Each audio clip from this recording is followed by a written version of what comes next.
ভালো মানুষ সন্দেহ হতো নাই। জাতীয় নির্বাচন ভাই ধানের শীষটায় চাই, আমরা মঞ্জুর লোক চাই, আমরা মঞ্জুর লোক চাই। বীরগঞ্জ থানার সভাপতি অনেক দিনের ভাই, ভাবি ভোটটা দেওয়া চাই।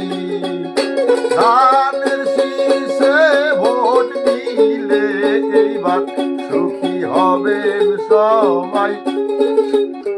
দাদি ভোটটা দেওয়া চাই। মঞ্জুরুল ভাই বীরগঞ্জ কাহারুলে